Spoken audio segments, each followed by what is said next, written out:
नमस्कार दोस्तों, कैसे हैं आप सब। सीटेट की अपनी तैयारी को धार लगाने के लिए ज्वाइन कर लीजिए कॉम्पिटिटिव लर्निंग विद अनुज को। प्रीवियस ईयर आपका 2015 से 2025 तक पूरा सॉल्व करवाया जाएगा और ये डेली आपका एक मॉक टेस्ट भी है जो शाम को 6 बजे आपको चैनल पर मिल जाएगा। आप किसी भी प्रश्न को सॉल्व करने से पहले, मेरे आंसर बताने से पहले आप वीडियो को रोकेंगे, रोकने के बाद अपने आप उसको सॉल्व करेंगे और उसका आंसर अपने दिमाग में सोच के रख लेंगे और उसके बाद जब मैं उसको बताऊंगा तब आप चेक करते हुए चलेंगे। अंत में आप बताएंगे कि आपका स्कोर क्या रहा। इससे क्या होगा कि परीक्षा से पहले आपका डेली एक मॉक टेस्ट होता रहेगा। आप कहीं भी कोचिंग करते हैं कोई फर्क नहीं पड़ता, गुरुजी वर्ल्ड, चंद्रा इंस्टीट्यूट, जहां भी आप कोचिंग करते हैं, सचिन एकेडमी, कोई फर्क नहीं। डेली मॉक टेस्ट कहां देना है आपको? कॉम्पिटिटिव लर्निंग विद अनुज के साथ। तो चलिए, पहला प्रश्न आपकी स्क्रीन पे है। इसको आप कैसे करेंगे?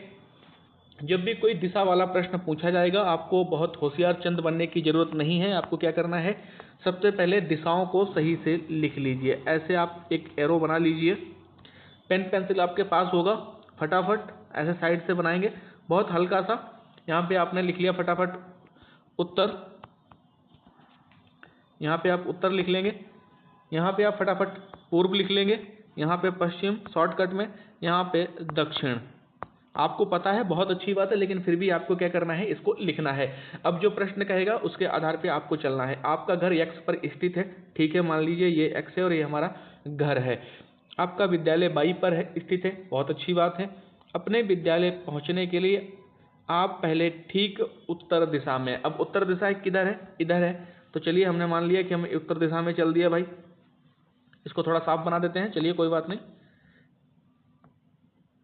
उत्तर दिशा में चल दिए। कितना चलना पड़ा हमें? 3 किलोमीटर। फिर ठीक पूर्व दिशा में 4 किलोमीटर जाते हैं। तो पूर्व किधर है? इधर है। चलिए भाई, हम ठीक 4 किलोमीटर चल दिए। ये कितना हो गया? 4 किलोमीटर। बाई पर आपके विद्यालय के सापेक्ष आपके घर की निम्नतम दूरी और उसकी दिशा क्रमशः क्या होगी? ये बाई है। यहाँ आप पहुँच गए। अभी आप यहाँ से देखेंगे, ये क्या है? ये एक समकोण त्रिभुज बन जाएगा। अब इसका आप क्या निकालना है? आपको कर्ण निकालना है। कर्ण निकालने की तरीका क्या होता है? आपको सभी को पता है, कर्ण स्क्वायर बराबर लंब स्क्वायर प्लस आधार स्क्वायर। 3, 4, 5 इनका एक श्रेणी क्रम भी होता है। अगर आप ऐसे ही याद करके रखेंगे तो ये 3 है, ये 4 है, तो इसको जब निकालेंगे 3 का वर्ग करेंगे 9 आएगा, 4 का करेंगे 16 आएगा, 16 और 9 25 आएगा। तो इसका कर्ण कितना आ जाएगा? ये 5 किलोमीटर। अब आप देखिए, ये बिंदु, यहाँ बिंदु से देखिए, यहाँ बिंदु है ना, तो ये अब किधर है? ये पश्चिम दिशा में है और दक्षिण दिशा में है। किधर है? दक्षिण पश्चिम में 5 किलोमीटर दूर है। कोई दिक्कत हुई आपको? बताइए, अब कोई दिक्कत हुई? आप यहाँ से देखिए, यहाँ से आप इधर चले थे, यहाँ पे पहुँच गए, अब आप यहाँ पे हैं, तो ये दक्षिण दिशा में आप आ गए। और दक्षिण और किधर? पश्चिम। इन दो दिशाओं को आपने क्या किया है? टारगेट किया हुआ है। तो दक्षिण पश्चिम सही आंसर हो जाएगा। और 5 किलोमीटर कहाँ दिया है? सी में दिया है, सी आंसर सही हो जाएगा। समझ में आया प्रश्न? चलिए अगले प्रश्न को देखेंगे। आपको इसको रोक लेना है, रोक करके आप अपने हिसाब से टिक लगाएंगे, कहाँ क्या बनता है, कहाँ क्या नहीं बनता है। मैं आपको जब ऑप्शन कराऊंगा, सही आंसर बताऊंगा, तब आप बताएंगे कि आपका 1 नंबर सही हुआ या गलत हो गया है। चलिए देखते हैं। गोवा, गोवा में क्या फेमस है आपको पता है? चलिए भाई बताइए फटाफट, जल्दी बताइए भाई। कश्मीर, कश्मीर में क्या है? कश्मीर का सभी को पता होना चाहिए, कश्मीर का सभी को पता होना चाहिए, जल्दी बताइए भाई। सरसों के तेल में बनी मछली। बी का क्या हो जाएगा? बी का हो जाएगा 5। अब देखिए, बी का 5 किसमें किसमें दिया है? सिर्फ एक में ही दिया है। डी आंसर आपका सही हो जाएगा। बी का 5 किसी में नहीं दिया। अगर आपको एक भी पता है तो एक से ही क्या हो गया? आपका प्रश्न सही हो गया। लेकिन आपको क्या करना है? और भी देखने हैं जो आपको एकदम रट्टू तोता है। हांगकांग में क्या है भाई? पकाया हुआ सांप, सभी को पता है ना। डी का सेकेंड, देखिए डी का सेकेंड है। एकदम जो आसान से हैं, आपको एकदम कंठस्थ हैं, आपको वही क्या करने हैं? टिक करते हुए चले जाना है। गोवा में क्या है? नारियल बहुत अधिक है ना, तो नारियल के तेल में बना हुआ क्या है? समुद्री मछली। एक का क्या हो जाएगा? फोर्थ। एक का क्या हो जाएगा? फोर्थ। अब क्या बचा भाई? केरल। और केरल का आपको सभी को पता है ना, केरल का क्या है? करी के साथ उबला हुआ टेपियोका। अभी बच्चे छोले भटूरे, छोले भटूरे कहाँ का पसंदीदा भोजन है? तो ये पंजाबी लोगों का है, राजमा चावल और छोले भटूरे, जो प्रीवियस प्रश्न में मैंने आपको करवा रखा है। चलिए अगले प्रश्न को देखेंगे। मेरे हिसाब से आप लोग बहुत अच्छी से समझ गए होंगे, इस प्रश्न को डी आंसर हमारा सही हो गया है। अगले प्रश्न को देखेंगे। एकदम बेसिक से हम प्रश्नों को उड़ाते हुए चलेंगे और आप मान के चलिए अगर आपने प्रीवियस ईयर सॉल्व कर लिया है तो आपको सीटेट पास करने से कोई नहीं रोक सकता है। आपको करना क्या है, प्रश्नों को बहुत अच्छे से पढ़ना है। प्रश्नों को पढ़ने के बाद फिर आंसर को डीपली गहराई से समझते हुए पढ़ना है। आपको बहुत आसानी से ऑप्शन सही मिल जाएगा। नहीं भी मिलता है फिर आपको प्रश्नों को पढ़ने के बाद ऑप्शन को थोड़ा सा देखना पड़ेगा कि कहाँ पे कौन सा शब्दों का घुमाव है, नहीं तो टैग वर्ड से भी बहुत सारे प्रश्न अपने आप ही सही आंसर पे पहुंच जाते हैं। चलिए अगले प्रश्न को देखते हैं। मिर्च हमारे देश के प्रत्येक भाग में उपयोग होने वाला एक महत्वपूर्ण मसाला है। इस मसाले को व्यापारी हमारे देश में कहाँ से लाए थे? तो दक्षिणी अमेरिका से लाए थे। कहाँ से लाए थे मिर्च को? दक्षिणी अमेरिका से लाए थे। सी आंसर सही हो जाएगा। और ये प्रीवियस ईयर है, सेम ही हूबहू प्रश्न आपको स्क्रीन पे फिर से देखने को मिलेगा आपके एग्जाम हॉल में। तो इसलिए आपको क्या करना है, तुरंत याद कर लेना, मिर्च कहाँ से आई थी? दक्षिण अमेरिका से। चलिए अगले प्रश्न को देखेंगे। गुजरात के निकटवर्ती राज्य कौन कौन से हैं? आप मैप को मैंने आपको बता रखा है। आपको क्या करना है, 100 रुपये वाला रबड़ का जो स्टाम्प मैप आता है जिसमें सभी राज्य निकल जाते हैं, विशाल मेगा मार्ट में कहीं भी आप देखिए आपको 100 रुपये में मिल जाएगा। उसको आप 10 से 12 बार सारे मैप को निकाल दीजिए, सारे स्टेटों को निकाल दीजिए और 2 से 3 बार आप भरिए। भरने से आपका मैप बहुत अच्छा हो जाएगा। अरब सागर से इसमें 2 से 3 ही प्रश्न बनते हैं कि अरब सागर से टच होने वाले राज्य कौन कौन से हैं, जैसे कर्नाटक है, केरल है, तो ऐसे प्रश्न बनेगा। दूसरा, बंगाल की खाड़ी से कौन कौन से राज्य मिलते हैं, तो ऐसे ही प्रश्न बनेंगे। प्रसिद्ध प्रश्न है, अरब सागर की खाड़ी से कौन कौन से राज्य मिलते हैं, बंगाल की खाड़ी से किसी स्टेट के सापेक्ष किसी स्टेट की दिशा क्या है। तो इसलिए आपको मैप भरना बहुत जरूरी। 2 से 3 नंबर आपके मैप से आधारित तो हैं। इसमें कौन कौन सा हो जाएगा, राजस्थान, महाराष्ट्र और मध्य प्रदेश। गुजरात के निकटवर्ती राज्य कौन से हो जाएंगे, राजस्थान, महाराष्ट्र और मध्य प्रदेश। ये आंसर सही हो जाएगा। अगले प्रश्न को देखेंगे। उस पक्षी का नाम क्या है जिसकी आंखें मानवों की तरह सामने की तरफ होती हैं? आप लोग भी अपने साथियों को कहते हो उल्लू की तरह आंखें मत फाड़ो, कहते हैं ना, इसीलिए कहते हैं क्योंकि भाई उल्लू की जो आंखें होती हैं कैसे होती हैं, इंसानों की तरह ही होती हैं। नाइट वॉचमैन किसको कहा जाता है बताइए भाई, नाइट वॉचमैन, ये भी उल्लू को कहा जाता है। 360 डिग्री अपनी गर्दन को घुमा सकता है। अगले प्रश्न को देखेंगे।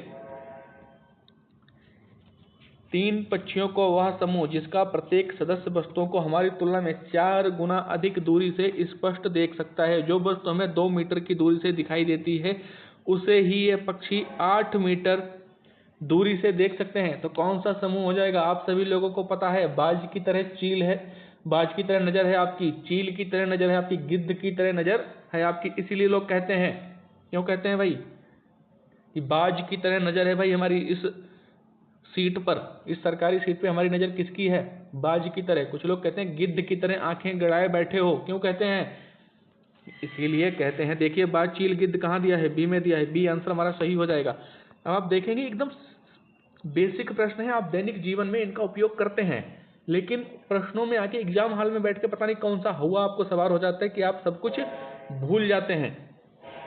चलिए, अंडमान के द्वीपों में सुनामी किस वर्ष आई थी? ये भुज का बहुत बार पूछा जाता है। भुज गुजरात में कब आई थी? वो 2001 में आई थी।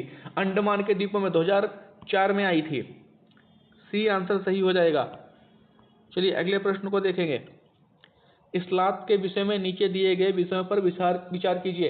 देखिए इस्लात, हाथी, चींटी, इनसे प्रश्न बनेगा ही बनेगा, बेसिक है और ये सारे प्रीवियस ईयर में दिए हैं, आपको कहीं अलग से पढ़ने की जरूरत नहीं है। इस्लात, हाथी, चींटी, पश्मीना शॉल, तो ये सब कहाँ दिया है आपका, असम के मकान, ये सब कहाँ है, प्रीवियस ईयर में पूछे गए प्रश्न है। तो आपको प्रीवियस ईयर ही सॉल्व करना है। प्रीवियस ईयर आपको हर हाल में सॉल्व करना है पेपर में बैठने से पहले, और अपने आप ही सॉल्व करना है बहुत अच्छी तरीके से समझते हुए। चलिए देखेंगे इस्लात के विषय में क्या क्या सही दिया गया है। इस्लात लगभग 20 घंटे पेड़ से उल्टे सिर लटक कर मस्ती से सोता है। तो 20 घंटे नहीं भाई, ये गलत हो जाएगा, ये वाला ये नहीं होगा।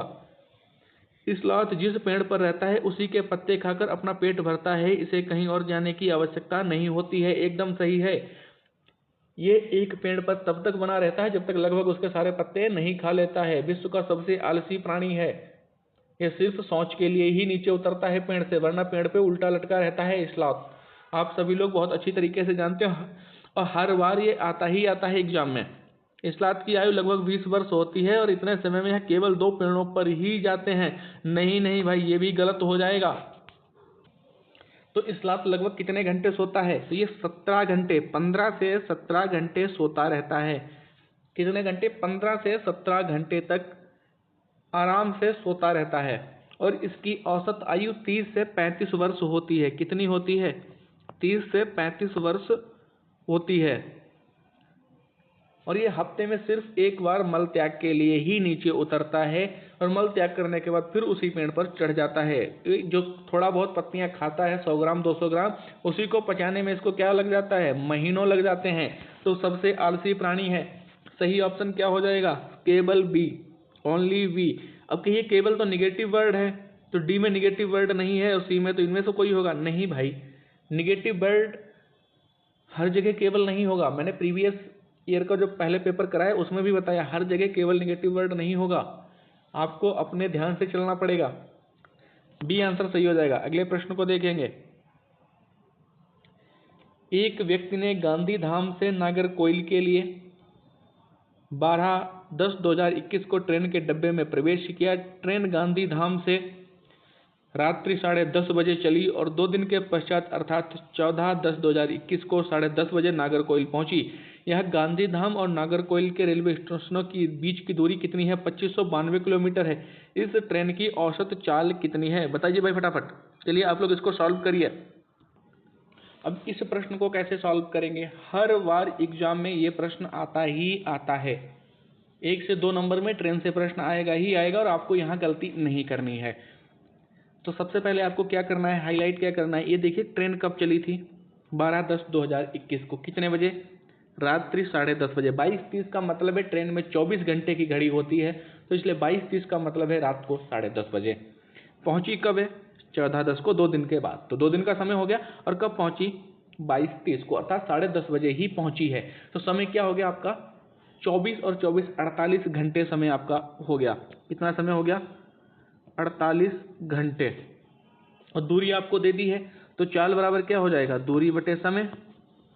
दूरी कितनी है? 2592। और समय कितना लगा? 48 घंटे। अब आप इसको डिवाइड कर लीजिए। अगर आपको डिवाइड करने में प्रॉब्लम है तो आप इसको कैसे डिवाइड करेंगे?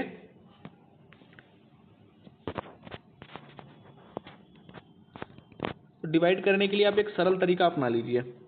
25 92 48। आप इसको पहले 12 से कर दीजिए। 12 चौक 48, 12 दूनी 24, 1 बचा 19 हो गया। 12 एकम 12, कितने बचे? 7, यहाँ 2 थे 72 हो गए। 12 छंग 72, कितने आए? 216। अब 4 से काट दीजिए।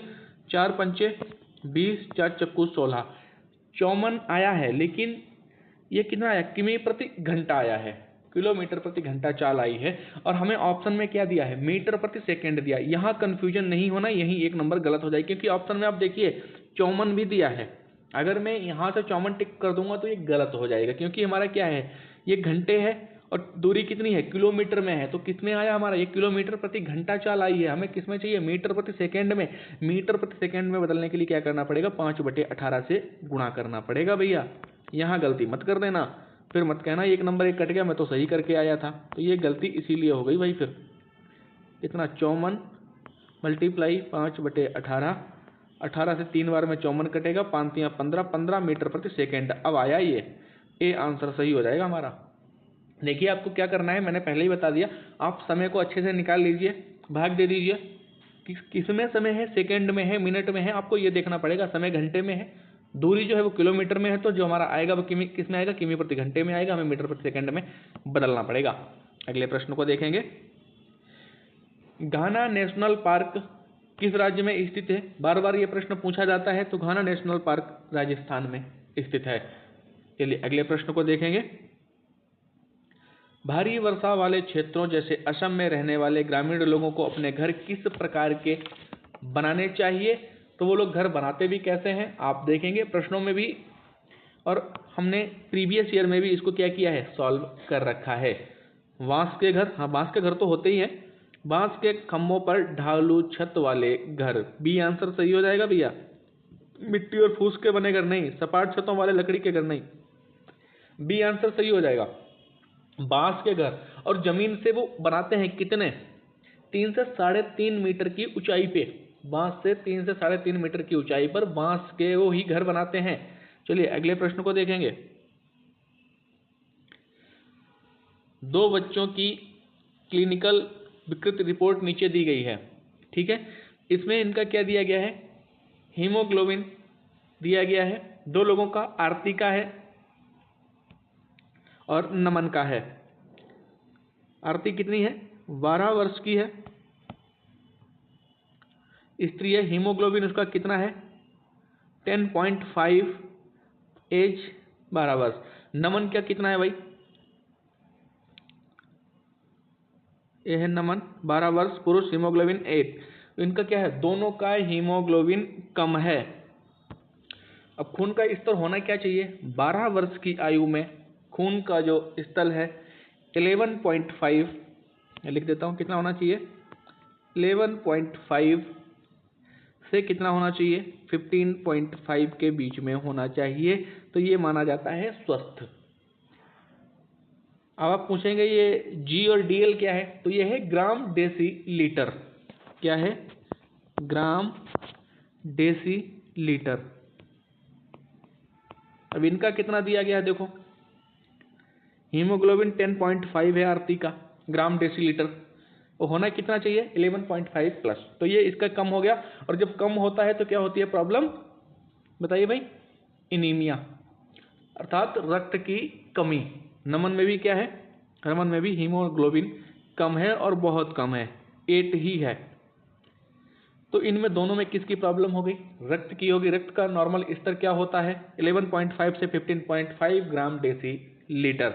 तो चलिए देखते हैं ऑप्शन क्या कह रहे हैं। आरती अनीमिया रक्त अल्पता से पीड़ित है, नहीं आरती नहीं, दोनों ही पीड़ित हैं। नमन नहीं, बी बहुत, दोनों ही अनीमिया रक्त अल्पता से पीड़ित हैं।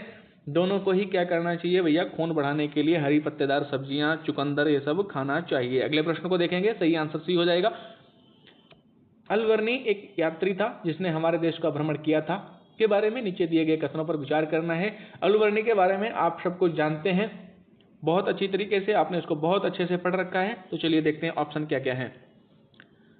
अलवर्नी ने भारत का भ्रमण 1000 वर्ष से पहले किया था, एकदम सही है।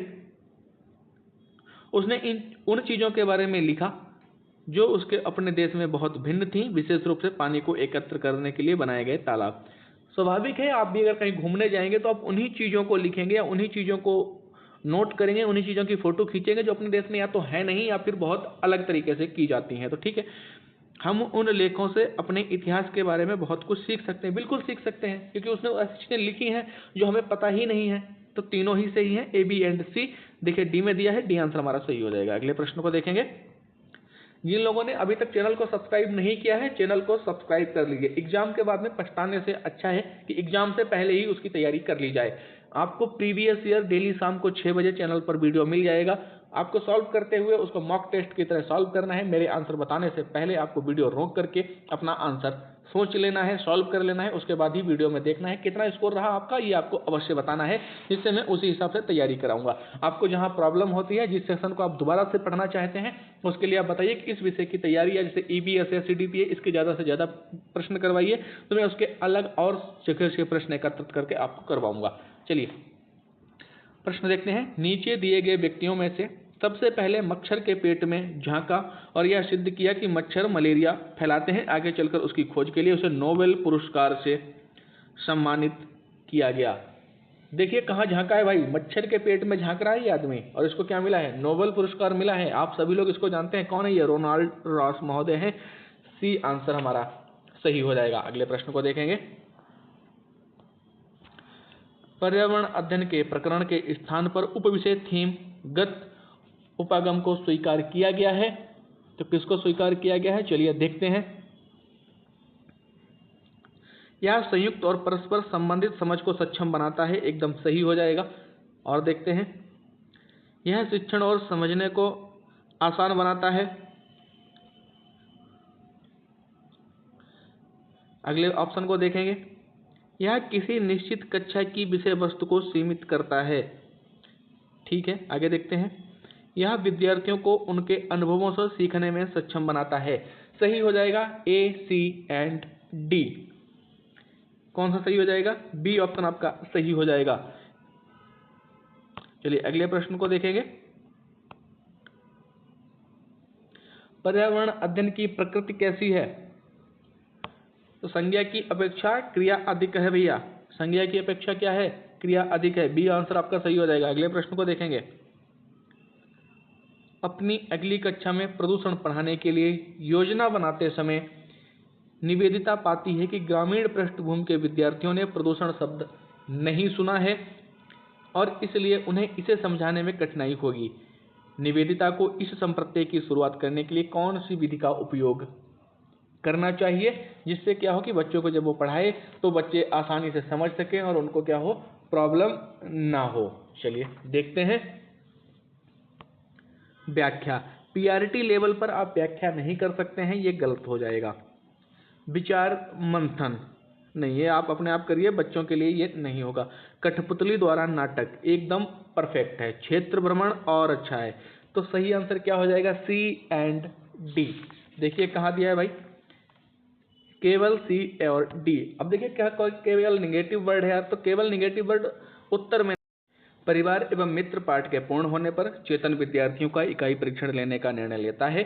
निम्नलिखित में से कौन सा कथन इस परीक्षण का सर्वाधिक उपयुक्त उद्देश्य है? तो चलिए देखते हैं कौन कौन से उपयुक्त उद्देश्य हैं। विद्यार्थियों की प्रगति का आकलन करना, एकदम सही बात है, इसीलिए तो वो क्या कर रहा है, उनका परीक्षण कर रहा है। विद्यार्थियों के अधिगम का आकलन करना, विद्यार्थियों की कठिनाइयों का निदान करना, एकदम परफेक्ट हो जाएगा। अभिभावकों को विद्यार्थियों की प्रगति के बारे में बताना, ये भी सही है।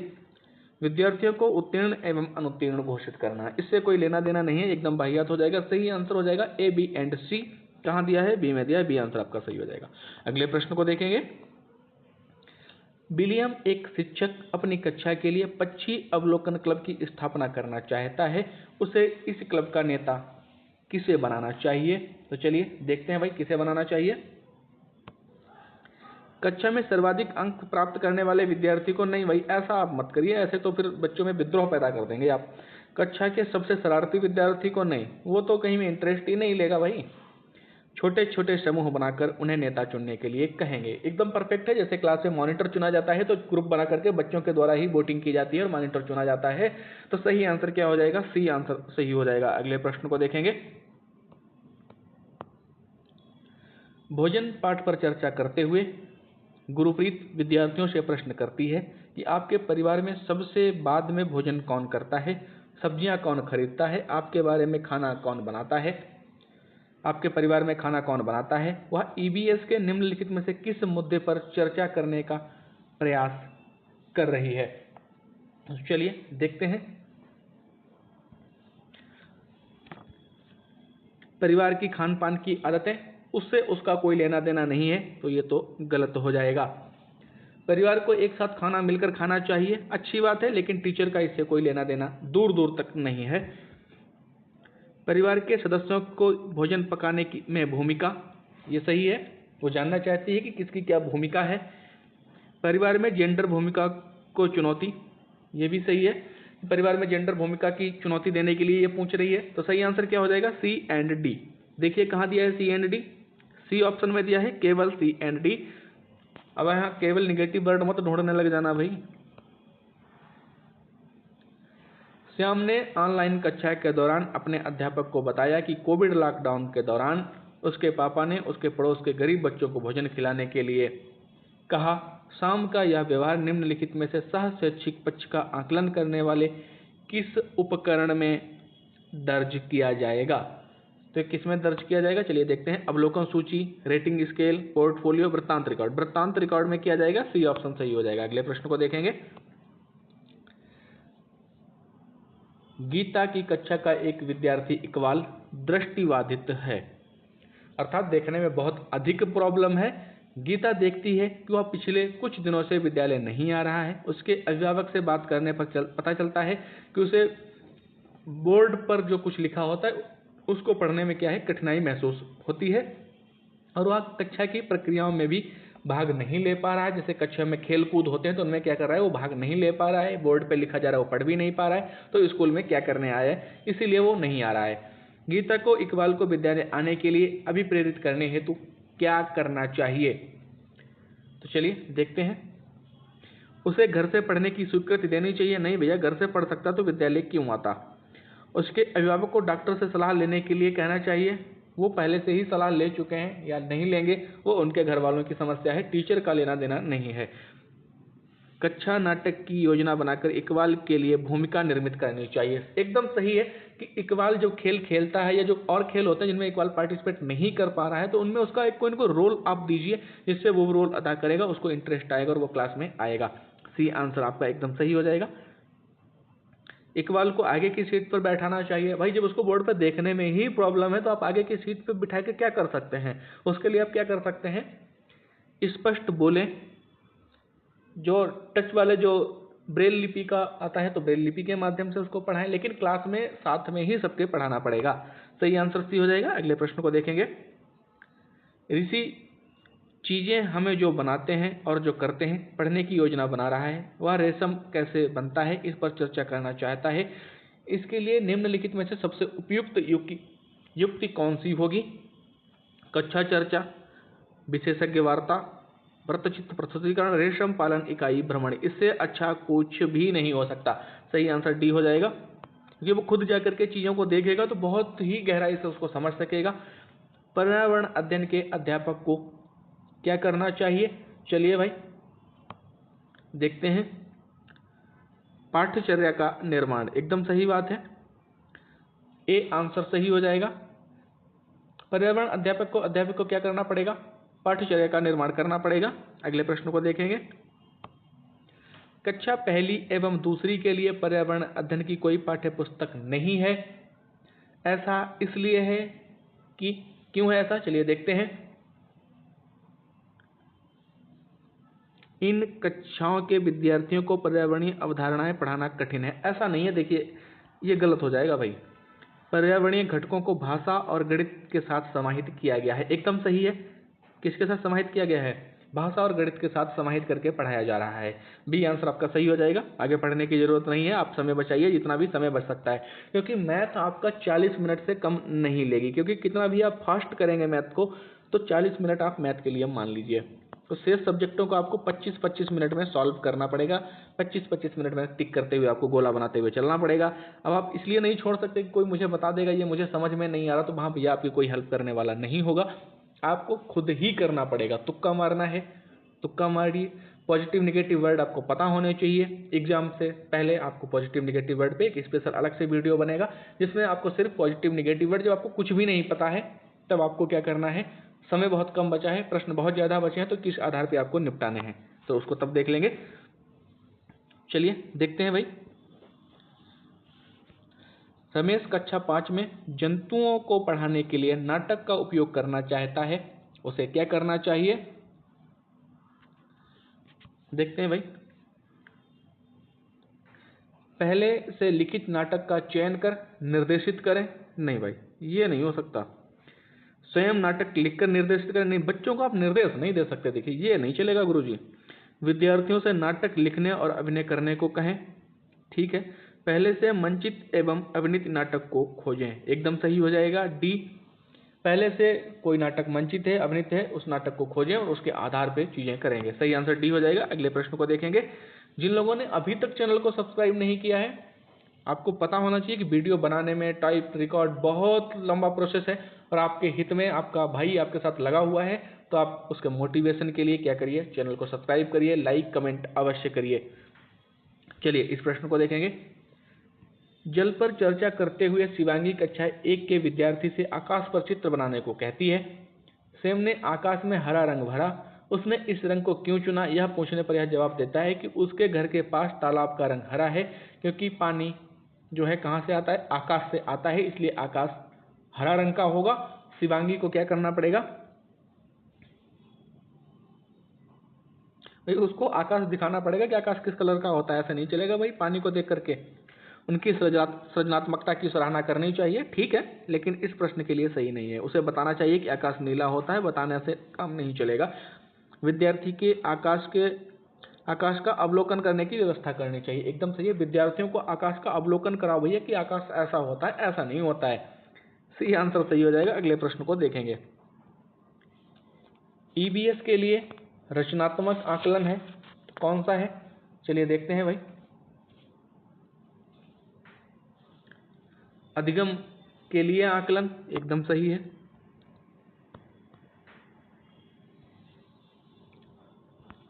अधिगम के लिए आकलन, अधिगम का आकलन नहीं भाई, ये गलत हो जाएगा। बी, अधिगम के साथ आकलन के साथ अधिगम, सी सही हो जाएगा। अधिगम के बारे में आकलन, ये भी गलत हो जाएगा। सही आंसर हो जाएगा ए एंड सी। कहाँ दिया देखिए, केवल ए और सी, ए आंसर आपका सही हो जाएगा। आज का सेशन कैसा रहा, आप लोगों को कैसा लगा आज का सेशन? कमेंट करके अवश्य बताइए। और आज के प्रश्नों की श्रृंखला का अंतिम प्रश्न आपकी स्क्रीन पे है। निम्नलिखित में से कौन सा साधन ईबीएस में रचनात्मक आकलन के लिए उपयोग किया जा सकता है? तो चलिए देखते हैं किसका उपयोग किया जा सकता है रचनात्मक आकलन के लिए। सहपाठी आकलन, स्वयं आकलन, अवलोकन, दृष्टांत अवलेख का उपयोग किया जा सकता है। डी आंसर सही हो जाएगा। आज के प्रश्नों की श्रृंखला को यहीं समाप्त करेंगे। कैसा रहा आज का सेशन कमेंट करके अवश्य बताइए। कल फिर मिलेंगे शाम को 6 बजे, तब तक के लिए जय हिंद, जय भारत।